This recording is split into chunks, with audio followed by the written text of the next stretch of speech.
සමදාති සාරණ සරණ යමි සාදු සාදු සාදු. අපට මේ ධම්මග පෙන්වා වදාළ ගුරු දේවෝත්තම පින්වත් ලොකු ස්වාමීන් වහන්සේගේ පාද නමස්කාර වේවා. සාදු සාදු සාදු.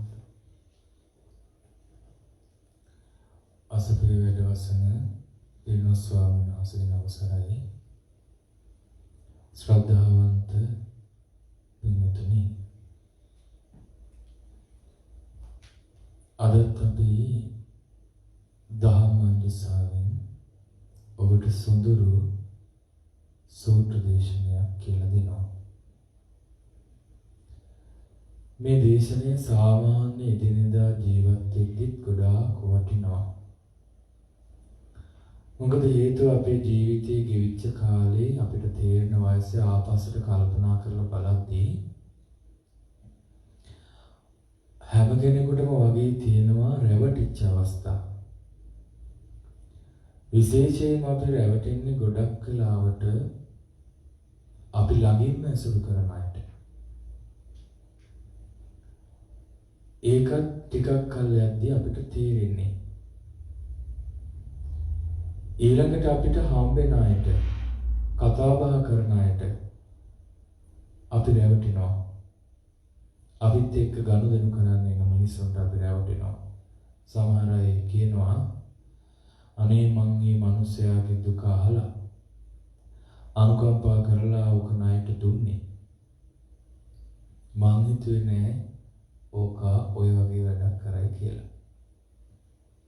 ඊළ මිනිස්සු හරියට හොල්ලනවා. ඒකට හේතුුනේ මොකද්ද?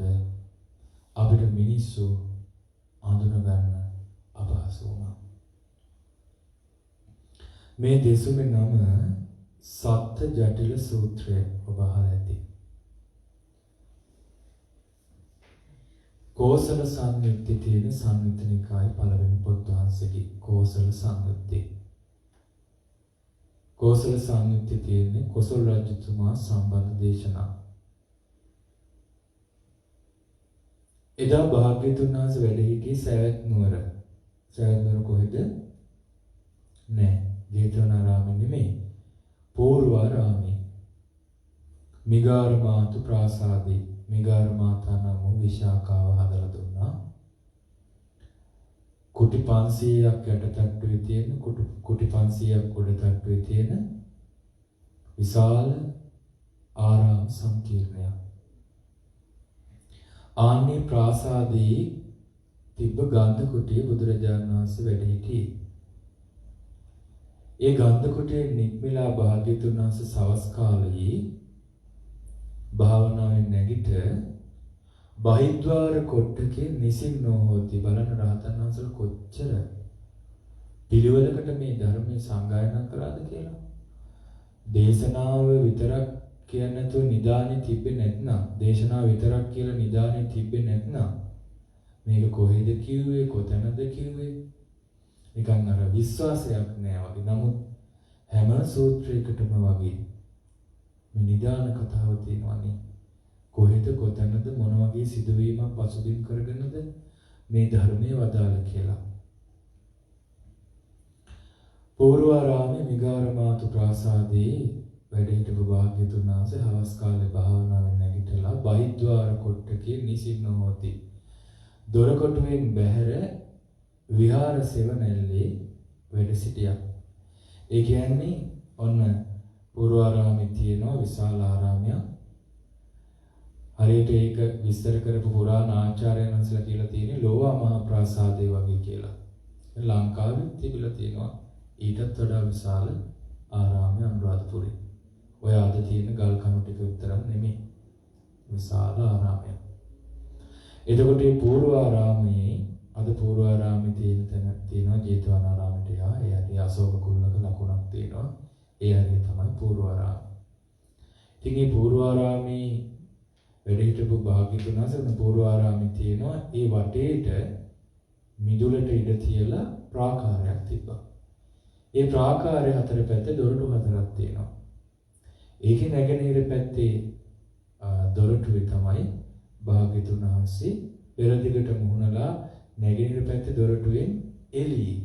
එතකොට විහාර හේවණල්ල වැටිලා ඒ පැත්තට වැඩ හිටියේ.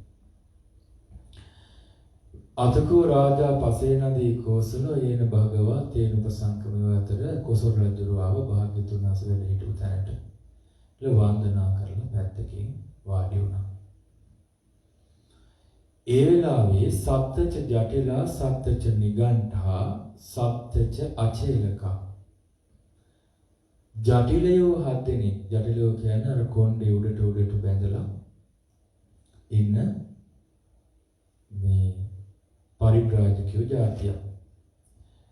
ජටිලයෝ හත් දෙනෙකුයි නිගණ්ඨයෝ හත් දෙනෙකුයි අචේලකයෝ සත් දෙනෙකුයි සප්තච ඒක සාටක නමෝ තවුසෝ හත් දෙනෙකුයි සප්තච පරිබ්‍රාජකා පිරිවැජියෝ හත් දෙනෙකුයි. ඒක 35 දෙනෙක්. හොඳටම කෙස් වවාගෙන නියපොතු වවාගෙන මේකේ තියෙනවා කිසිලිය වල ලොම් වවාගෙන මේ රැවුල වවාගෙන මේගොල්ලෝ හරි කාලයක් තිස්සේ තපස් රැකපු අය වගේ. ඉන්දියාවේ තියෙනවනේ අදටත් කුඹ මෙල්ල කියලා උත්සවයක් තියෙන්නේ. ඒකට තවුස වෙනවා ඍෂිකේශ ආදී හිමාලයට කිට්ටු ප්‍රදේශවල හිටපු අය කොහොම ගංගානන් නදියේ නාන්න එනවා ඒ උත්සවයට අවුරුදු 5කට විතර සැරයක් තියෙනවා. ඉතින් මේගොල්ලෝ කොණ්ඩේ දිගට වවලා ඉතින් අර කොණ්ඩේ දිගට තියෙනකොට ගොඩක් කල් තපස් රැක්කා කියලා ගෞරවයටපත් වෙනවා. ඒක විදිහේ ඉතින් අවතුම් පැවතුම් තියෙන අලු ගාගෙන අර වතුරේ බැහැලා සීතලේ නාන උත්සවයක් අදටත් තියෙනවා ලක්ෂ ගාණක් සාධුවරු දෙට එනවා. මේ ඉන්දියාව හරි පුදුම රටක්.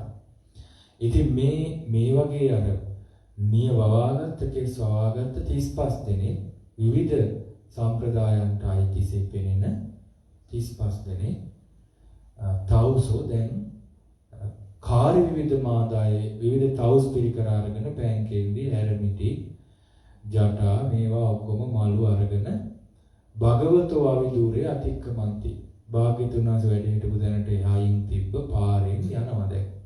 යනකොට භාග්‍යතුන් වහන්සේ දැක්ක මේක. කොසල් රජුරෝ දැක්කා. අතකෝ රාජා පසේ නදී කෝසලෝ කොසල් රජුරෝ මේ තවුස ටික දැක්කට පස්සේ නැගිට්ටා. නැගිටලා මේ උඩට පොරවලා තිබ්බ සලුව උතුරු සලුව හොඳට සකස් කරලා පොරවාගෙන දකුණු ධන මඩල බිම තබා ඒ ජටිලයා ඒ පිරිසට වන්දනා කළා. අර 35 දෙනා හැර පැත්තට හැරලා වන්දනා කරලා කියනවා ඇඳිලි බැඳගෙන වන්දනා කරලා රාජාහම් බන්තේ පසේ නදී කෝසලෝ රාජාහම් බන්තේ පසේ නදී කෝසලෝ ස්වාමීනි මම තමයි පසේ නදී කොසල් මහරජු ස්වාමීනි මම තමයි පසේ නදී කොසල් රජු කියලා කිව්වා. එතකොට අර පිරිස එහෙම ගියා. මේ පැත්ත බලලා සමාජයට ඒගොල්ලෝ ආශිර්වාද කරලා වගේ යන්න ඇති. ඒකල්ලි පසේ නදී කොසල් රජුරෝ තවුසෝ 35 දෙනාම ගියාට පස්සේ භාග්‍යතුන් වහන්සේ ළඟට නැවත ආවා. ඇවිල්ලා භාග්‍යතුන් වහන්සේට වන්දනා කරලා ආයෙත් වාඩි වුණා. වාඩි වෙලා ප්‍රශ්නයක් ඇහුවා. දැන් බලන්න භාග්‍යතුන් වහන්සේගේ ඉවසීම නිකලස් බව. දැන් අපි හිතමු අපේ බණහා කවුරු හරි ඉන්නවා. ඊට පස්සේ බැරි වෙලා හරි කාට හරි ගෞරව කරා කියලා වෙන කෙනෙකුට ආරංචි වුණා.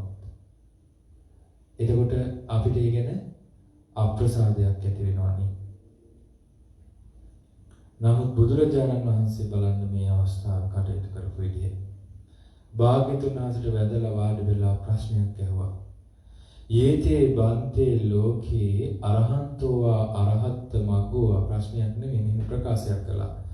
යේතේ බන්තේ ලෝකේ අරහන්තෝවා අරහත් මග්ගං වා සමාපන්නා ඒතේ තේ සංඤ්ඤතරති.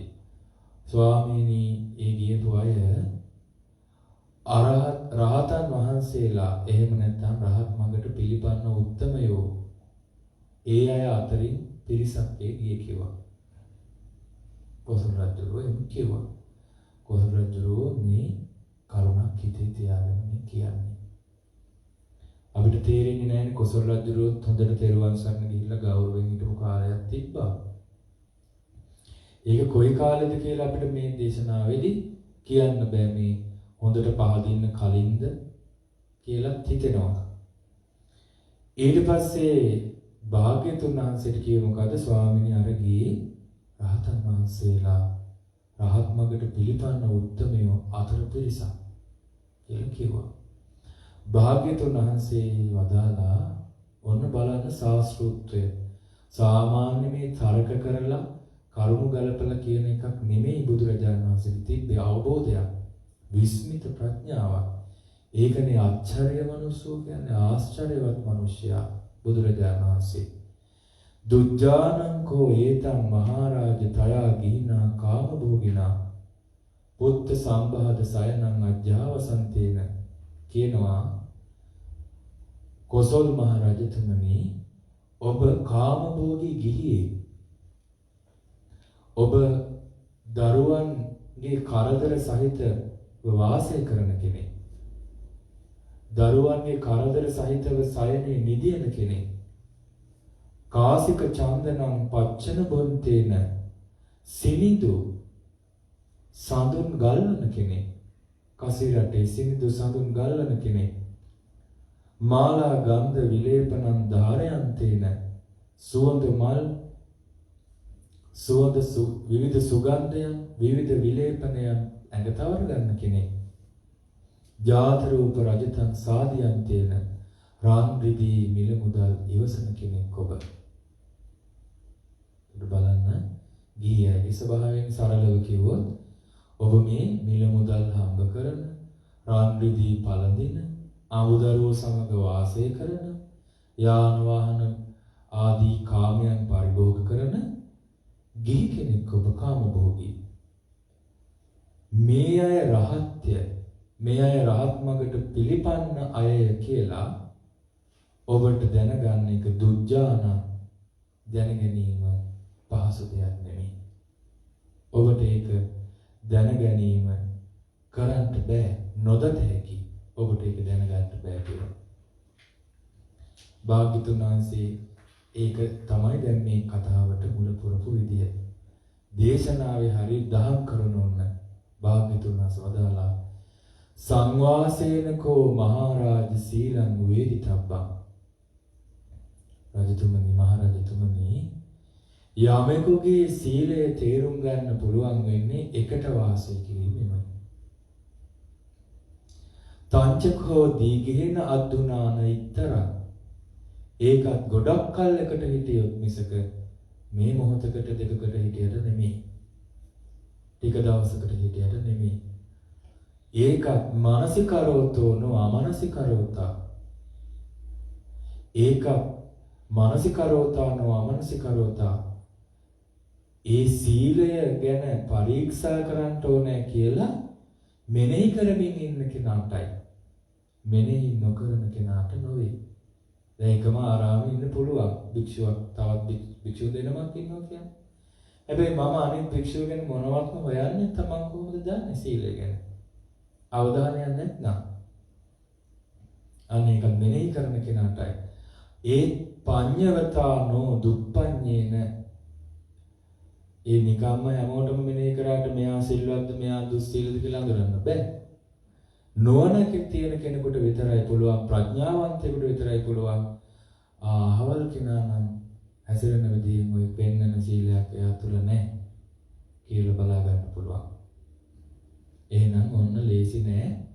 සිල්වතේ ඒ නිසා එකපාර එක වචනකින් එක ක්‍රියාවකින් පෙනෙන දෙයින් මයින්ඩ් එපා සීලය. එහෙම මයින්ඩ් බෑ. මයින්ඩ් පුළුවන් ඒකනේ මිනිස්සු හරියට වැඩිපුරම රණ්ඩු වෙන්නේ කාත් එක්කද මිනිස්සු? මිනිස්සු වැඩිපුරම රණ්ඩු වෙන්නේ ගොඩක් වෙලාවට ස්වාමියා බිරිඳත් එක්ක. බිරිඳ ස්වාමියාත් එක්ක ගොඩාක් කල් එකට ඉන්නවනේ. ගොඩාක් කල් එකට ඉන්නකොට ඔය සීල්වත් බවවල් දුස්සීල බවවල් හරියටම අල්ලගන්න පුළුවන්. හැබැයි ඒකත් හොඳ එවිල්ලින් ඉන්න මොලයක් තියෙන කෙනෙකුට. නැත්තම් දැන් ප්‍රශ්න අඩු වෙන්නේ විදේශගත වෙලා ඉන්නකොට. ඇයි? වෙන දෙයක රටක ස්වාමියා තව රටක සමහරට වැරදි කරන්න පුළුවන් දුස්සීලකම්. නමුත් හරි සමගි. ඇයි? එකට ඉන්නේ නැති නිසා සිල්වත්ද දුස්සීලද කියලා දන්නේ නැහැ. එහෙනම් සිල්වත් බව පිටින් එකපාර තීරණය කරන්න එපා. එහෙම නිගමනයකට එන්න එපා කිසිම කෙනෙක් ගැන. උදාහරණයක් කියන්නම්කෝ. ඔන්න භික්ෂුන් වහන්සේලාට සිල්පදයක් තියෙනවා. පිරිමි කෙනෙක් නැති තැනක කාන්තාවක් සමග වචන 5කට වඩා දහම් කතාව නොකළ යුතුය කියලා සිල්පදයක් තියෙනවා. අපිට උපසම්පදා භික්ෂුන්ට. එතකොට ඔන්න දැන් ඔබ දකිනවා යම්කිසි ආරාමයකට යනකොට ස්වාමීන් වහන්සේ නම කාන්තාවක් එක්ක කතා කර කර ඉන්නවා. ඔබ ඈතින්ම දකිනවා පේන තෙක් මාන්නේ පිරිමි කෙනෙක් නැහැ. එතකොට බලද්දි ටික වෙලාවක් දැන් කතාව යනවා. එතකොට ඔබ ඒ විනය කරුණ දැනගෙන කොහෙන් හරි බණකින් ඔබට හිතෙන්න පුළුවන්. මම ස්වාමීන් වහන්සේගේ සිල්පදයක් කැඩෙනවනේ. ඇවතක් වෙනවනේ. සීලේ අඩුවක් වෙනවනේ කියලා ඔබ තීරණය කරාවි. නමුත් ඔබ සිල්පද ගැන හරියට දන්නේ නැහැ. ඒ අහපු පොඩි එකනේ තියෙන්නේ. සිල්පද කියනවා පරිපූර්ණ විග්‍රහ කරලා තියෙන විනය පිටකේ. ආපත්‍ය අනාපත්‍ය ඒවා විනිශ්චය වස්තු ආදී විදිහට තියෙන ලොකු විස්තර. ඒකට ඒකේ වචන 5කට වැඩි කතා කරන්න එපා කියලා තිබ්බට ඒකේ තියෙන අනාපත්‍ය වල ප්‍රශ්නයක් අහුවොත් උත්තර දෙන්න පුළුවන්. ඊට ස්වාමීන් වහන්සේ ඉන් ප්‍රශ්නයක් අහුවට පස්සේ ඒකට දෙන උත්තරයක් වෙන්න පුළුවන්. ඒක දැන් දැක්කදට කොටසක් දැනගත්තාම වර්ධිනවා. ඒ නිසා එහෙම කවදාවත් පිටින් මනින්න යන්න එපා. කවුරුවත් ගැන භික්ෂූන් ගැන විතරක් නෙමෙයි කවුරුවත් ගැන එහෙම මනින්න බෑ. මේ දේශනාවට අනුව කාලයක් එකට හිටියොත් නම් නෝන තියෙන කෙනෙකුට ඒ ගැන අවධානය යොමු කෙනෙකුට පුළුවන්. ඊට පස්සේ දෙවෙනි කරුණ පළවෙනි එක සීලය දැනගන්න විදිය කොහොමද? එකට වාසය කිරීමෙන්. ඊළඟට භාග්‍යවතුන් වහන්සේ කොසල් රජුලට දේශනා කරනවා සංඝෝහාරේන කෝ මහරජ සෝචේයං වේදිතබ්බං. කතා කරන විදියෙන් ව්‍යවහාරයෙන් තමයි තේරුම් ගන්න පුළුවන් ඉන්නේ ඔහුගේ පවිත්‍රතාවය. ඔහු කොච්චර පිරිසිදුව වැඩ කරන කෙනෙක්ද කියලා. ඔහුගේ කතා ශෛලියෙන් ඔහු ව්‍යවහාර කරන විදියෙන් තේරුම් ගන්න පුළුවන්. ඒක ගොඩාක් කාලෙකින් මිසක කෙටි කාලෙකින් නෙමෙයි. ගොඩක් කල් යාගේ කතාව ඇහුවොත් ඒකත් මෙනෙහි කරන කෙනාටයි නොමෙනෙහි කරන කෙනාට නෙමෙයි. ඒකත් ප්‍රඥාවන්තයට ඉගෙන ගන්න පුළුවන්. මෝඩයට නොවේ. දැන් තේරෙන කෙනෙක්ගේ පවිත්‍රතාවය කෙනෙක් කියන්න පුළුවන් මම හරි පිරිසිදු වැඩ කරන කෙනෙක්. මගේ ජීවිතයේ යද නැහැ කියලා වචනින් කියන්න පුළුවන්. මං හරි පිළිවෙලට වැඩ කරනවා. නමුත් එහෙම යාගේ පවිත්‍රතාවය මයින්ඩ් බෑ. පවිත්‍රතාවයේ මයින්ඩ් පුළුවන් ඉන්නේ ඔහුගේ ව්‍යවහාරය, කතා ශෛලිය, කතාව ගොඩාක් කල් අධ්‍යයනය කිරීමෙන්. සමහර විට මේ උදේ කියන එක නෙමෙයි හවස කියන්නේ. කතාව පටන් ගන්නකොට කියන එක නෙමෙයි අවසානයේට කියන්නේ. අද කියන එක නෙමෙයි තව මාසකින් කියන්නේ. එහෙනම් යාගේ පවිත්‍රතාවය පිළිබඳ ප්‍රශ්නයක් තියෙනවා එහෙමනම්. ඒ නිසා පවිත්‍රතාවය කෙනෙක්ගේ එකපාරම ඉන්න බෑ. ව්‍යවහාරයෙන් තමයි මයින්න තියෙන්නේ ගත් බොහෝ කලකින්. ඊළඟ කරුණ හරිම වැදගත් එකක්. ආපදාසකෝ මහරජ ධාමෝ වේදිතබ්බෝ. කරදරයකටපත් වෙච්ච වෙලාවේ ආපදාවකටපත් වෙච්ච වෙලාවේ තමයි එයාගේ ශක්ති සම්පන්න බවමයි තියෙන්නේ.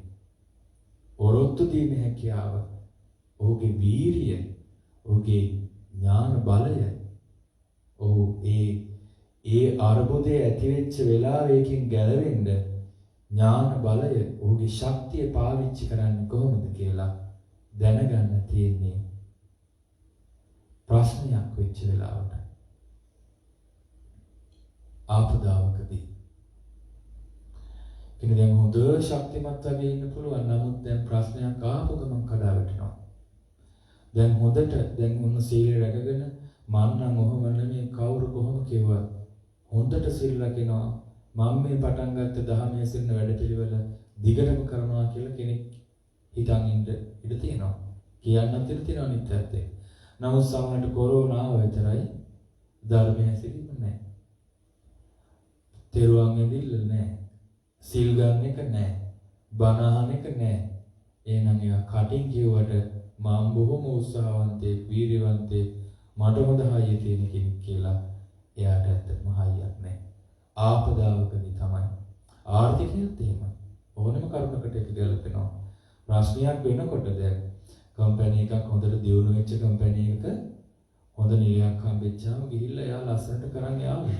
මේ වැටුණු කම්පැනියක් ගොඩ ගන්න. එයාගේ වැටුණු පැත්තක් එයා දියුණු කරන්න. අන්න එයා තමයි සැබෑම ශක්තිවන්තයා. ඒකත් බොහෝ කාලයක් ඔහු ගැන අවධානයෙන් ඉන්න නුවණැත්තෙකුට තමයි අඳුන ගන්න පුළුවන්. එක දවසකින් බෑ. අනිත් හතරවෙනි කරුණ. සාකච්ඡායකෝ මහරජ පඤ්ඤා වේදිතබ්බා. සාචකෝ දීගේනා දුනානයිතර. සාකච්ඡාවෙන් තමයි ප්‍රඥාව තේරුම් ගන්න පුළුවන් කෙනෙක්ගේ. ඒකත් දීර්ඝ කාලයකින් මිසක කෙටි කාලයකින් නොවේ. එයාගේ ප්‍රශ්න සාකච්ඡා කරන්න ඕනේ. එතකොට තමයි යාමේකගේ ප්‍රඥාව ගැන අදහසක් ගන්න පුළුවන්. ඒකත් මෙනෙහි කරන කෙනාටයි නොනැත්තෙකුටයි කෙනෙක්ගේ ප්‍රඥාව මැනගන්න පුළුවන්. එහෙනම් මේ කරුණු හතරම දීර්ඝ කාලයක් කෙටි කාලයකින් තීරණය කරන්න බෑ. ඒ වගේම හොඳ මෙනෙහි කිරීමක් ඒ කරුණ ගැන අවධානයෙන් ඉඳීමක් ඕනේ. ඔකෙම නොනැත්තෙකුට විතරයි තේරුම් ගන්න පුළුවන් මොනවද මේ කරුණු හතර. කෙනෙක්ගේ සීලය මනගන්න තියෙන එකට සිටීමෙන් සීලය දැනගන්න තියෙන එකට සිටීමෙන් දෙවනි කරුණ ව්‍යවහාරයෙන් තමයි පවිත්‍රතාවය දැනගන්න තියෙන්නේ. තුන්වෙනි කරුණ ආපදාවකදී තමයි වීරිය ඔහුගේ බලය ශක්තිය මනගන්න තියෙන්නේ. ඒ වගේම සාකච්ඡාවෙන් තමයි ප්‍රඥාව මනගන්න තියෙන්නේ. එතකොට කොසල් රජුරෝ කියනවා ආචාර්යං බන්ති අභූතං බන්ති. ස්වාමීනි ආශ්චර්යයි, ස්වාමීනි පුදුම සහගතයි. යාව සුභාසිත මිදං බන්ති භගවතා. භාග්‍යතුන් වහන්සේ මොනතරම් සුභාසිතයක්ද කිව්වේ. දුජ්ජානං කෝ ඒතම් මහරජතයා ගිහිනා කාමභෝගිනා කියලා. ඔබ වගේ කාමභෝගී ගිහි කෙනෙක් කොහොමද ඔබට දැනගන්න බෑ මේ මිනිසුන්ගේ ස්වභාවය කියලා. ඒක කොහොමද තේරුම් ගන්න ඔබ වගේ කෙනෙක් මොහු රහත් මගට පිළිපන් කියලා ඔබ වගේ ගිහි කෙනෙකුට කාම සම්පත් පිළිවරාගෙන ඉන්න ඔබ වගේ කෙනෙකුට දැනගන්න බෑ කියලා භාග්‍යතුන් වහන්සේ වදාළ මොනතරම් සත්‍යයක්ද. අර භාග්‍යතුන් වහන්සේ වදාළ දේශනාව කොසල් රජුට එකපාරින් මතකයි කොසල් රජුන්ට. කියන ඔබ වහන්සේ මොනතරම් ඇත්තක්ද වදාළේ. ඇසුරු කිරීමෙන් තමයි සීලය දැනගන්න පුළුවන්. ඒකත් බොහෝ කලක් අවධානයෙන් ඉන්න නුවණැත්තෙකුට. ඒ වගේම පවිත්‍රතාවය දැනගන්න තියෙන්නේ කතා කරන ස්වභාවයෙන්, ව්‍යවහාරයෙන්. ඒකත් බොහෝ කලක් අවධානයෙන් ඉන්න නුවණැත්තෙකුට. ඒ වගේම ශක්තිය මැනගන්න තියෙන්නේ ආපදාවකටපත් වුණාමයි. ඒකත් බොහෝ කලක් අවධානයෙන් ඉන්න නුවණැත්තෙකුට. ප්‍රඥාව දැනගන්න තියෙන්නේ සාකච්ඡාවෙන්. ඒකත් බොහෝ කලක් අවධානයෙන් ඉන්න නුවණැත්තෙකුටයි කියලා ඔබ වහන්සේ වදාළේ මොනතරම් සත්‍යයක්ද. ඇයි කොසල් රජු කිව්වේ? රජතුමා කියනවා ඒතේ බන්තේ මම පුරිසා චාරා ඕචරකා ජනපදං ඕචරිත්වා ආගච්ඡanti. ස්වාමීන් අරගිය ජටිල 7 දෙනා, ආජීවක 7 දෙනා, නිගණ්ඨ 7 දෙනා, ඔය 35 දෙනා ඔය මගේ චරපුරුෂයෝ කිව්වා. ඔය මගේ චරපුරුෂයෝ කිව්වා. ඔය එක එක ජනපදවල හැසිරিলা ඔය නැවත එන ගමන් කිව්වා. තේහි පඨමං ඕචින්න අහං පච්චා ඕයා ඉස්සාමි. ඒගොල්ලෝ කලින් ගිහිල්ලා පරීක්ෂා කරලා ආපු පළාත් වලට තමයි ස්වාමීනි මම ඊළඟට යන්නේ කිව්වා. ඔය ආදාත කියන්නේ CID කියලා. ඒ වගේ බුද්ධියංශ කියන්නේ අන්නේ බුද්ධියන්ස කට්ටිය. ඒ කාලේ කිව්වේ චරපුරුෂයෝ කියලා ඒගොල්ලන්ට. චර කියන්නේ හැසිරෙනවා. හැසිරෙන රජුරුවන්ගේ මිනිස්සුયો ඉන්නවා තැන් වල වෙස්සලා. ඒකට බලන්න ඒ කාලේ රජුරුව ආරක්ෂාවට ශ්‍රමණ වර්ග, ආජීවක වර්ග, පරිබ්‍රාජක වර්ග මේ තවුසු පාවිච්චි කරලා තියෙනවා. බුදුරජාණන් වහන්සේ හැබැයි සිල්පදයක් පනවලා තියෙනවා අපිට. ඒ තමයි ගිහියන්ගේ පණවිඩ පනක් ගෙනියන්න එපා කියලා. එතකොට මේ චරපුරුෂකම ගැන කවර කතාවද? ඒක බරපතල වැරද්දක්. ගිහියන්ගේ පණවිඩ දැන් ඔන්න අපි ලංකාවට යද්දී අනේ ස්වාමීනි ගිහිල්ලා අපේ අම්මට මේ පණවිඩ කියන්නේ මේ ලියුම දෙන්න කියලා කිව්වොත් ඒක ගැළපෙන්නේ නැහැ. ඒ වගේ පණවිඩ පනක් අරගෙන යන්නේ භික්ෂුන් වහන්සේලා.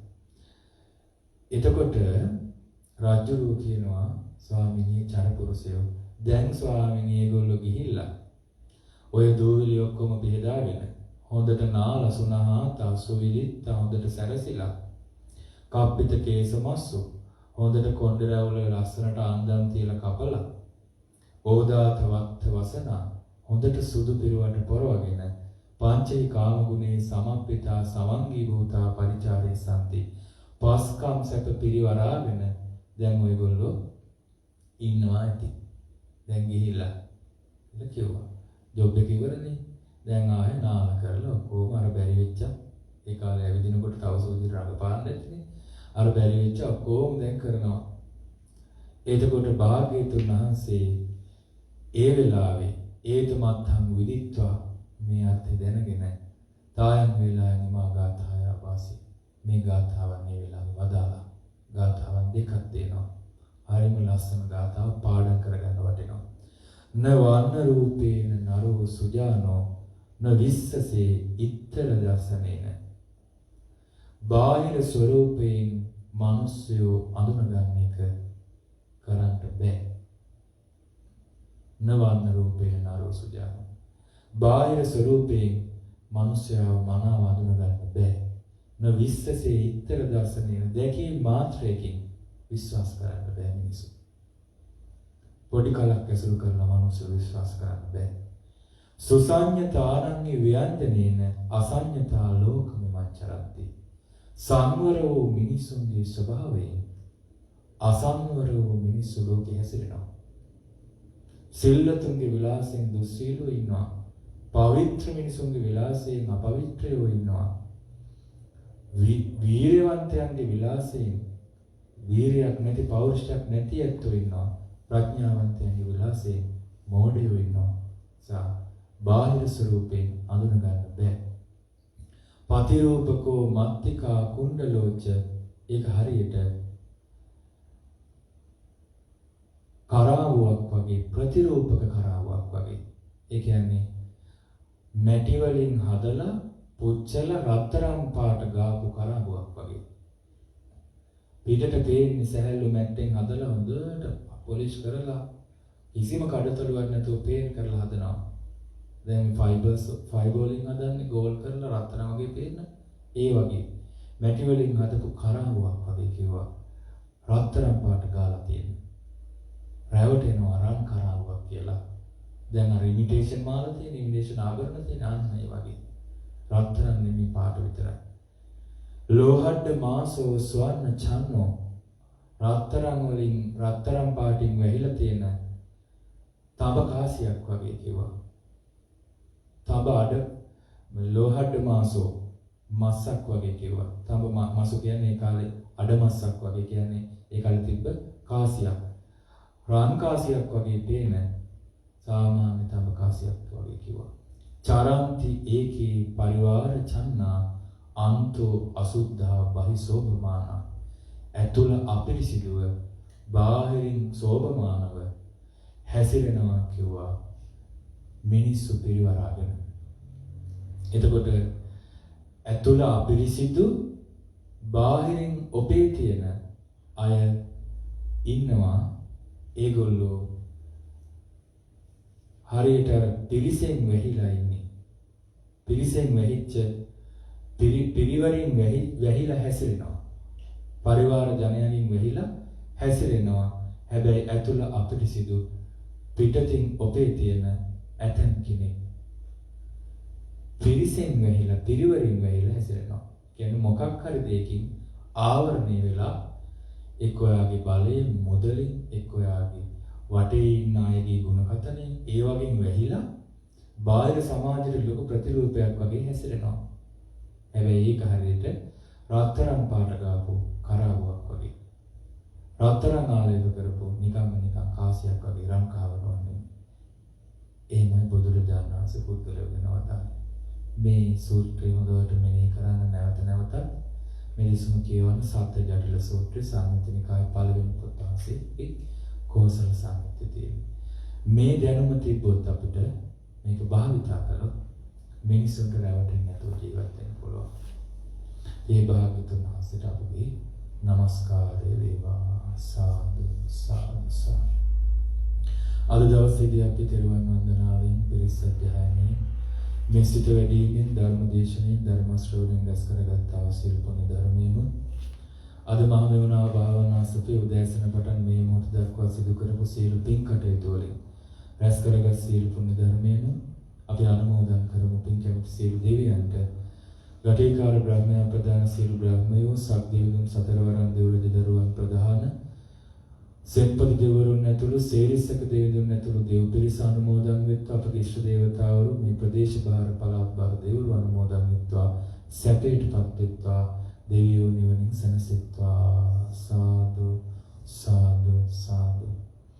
ඔබ අප හැම දෙනා නමින් මේකේ ඥාති වර්ගයා මේ තුන් අනුමෝදන්ව පරලෝක වශයෙන් සුවපත් වෙත්වා. සාදු සාදු.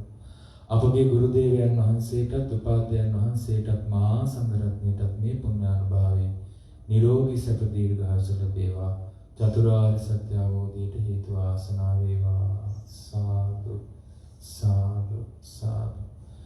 අද දවස පුරාවටම මේක ආකාරයෙන් බුද්ධෝපස්ථාන සංඝෝපස්ථාන සිදු කර සියලු උපාසක උපාසිකාවන්ට අද සවස් තෙරුවන් වන්දනාව හා ධර්ම දේශනය සහ සම්බන්ධ වන ඔබ හැම දෙනාට මේ මහමෙවුනා භාවනා සතු ආරම්භයේ පටන් අද දවස දක්වා නොඑක ආකාරයෙන් මූලිකත්වයෙන් කටයුතු කරන උදව් උපකාර කරන සෑම සියලු දෙනාටම ඒ වගේම අද දවසේ ආරාම පූජාව සඳහා දායකත්වයේ දරන සියලු සදහැවතුන්ට ඒ වගේ මේ හැම දෙනාගේ ඔබ අප හැම දෙනාගේ ගුරුවර දෙමාපිය ඥාති හිත මිත්‍රාදී ද්වාදරුවන් හැමතත් මේ පින් එකලෙස පිටත්වා. සියලු දෙනා නිදුක් නිරෝගී සුවපත් වෙත්වා. ඒ වගේම කොරෝනා රෝගයෙන් මේ ඩුබායි දේශයේ අසනීපයෙන් පසු වෙන සියලු ශ්‍රී ලාංකික පින්වතුන්ට මේ පින් අනුමෝදන් වේවා. සියලු දෙනාම නිදුක් වෙත්වා, නිරෝගී වෙත්වා, සුවපත් වෙත්වා, දිගාසරි ලබත්වා. හැම දිනාටම මේ ගෞතම බුද්ධ ශාසනය චතුරාර්ය සත්‍ය අවබෝධයට හේතු ආසනා වෙත්වා. සාදු සාදු. අභිවාදන සීලස්ස නිච්ඡං වද්ධා ප්‍රචායනෝ චත්තාරෝ ධම්මා වඩ්ඩන්ති ආයුවන්නෝ සුඛං බලං ආයුරාරෝග්‍ය සම්පatti සග්ග සම්පatti මේවච අතෝ නිබ්බාන සම්පatti විනාතේ සමිච්ඡතු. ගුරුදේවයන් වහන්සේට මහා සංඝයාට වන්දනා කරන්න කියන්න. ඕකාස වන්දාමි බන්ති මයා කතං පුඤ්ඤං සාමිනා නමෝදිතබ්බං සාමිනා කතං පුඤ්ඤං මයං දාතබ්බං සාදු සාදු අනුමෝදාමි. ඕකාස ద్వාරත්තේන කතං සබ්බං අච්ඡං කම්තනේ බන්ති ඕකාස කමාමි බන්ති ဒုတိယ ඕකාස කමාමි බන්ති තතියම්පි ඕකාස කමාමි බන්ති. සාදු. අන්දනාට තෙරුවන් සරණයි.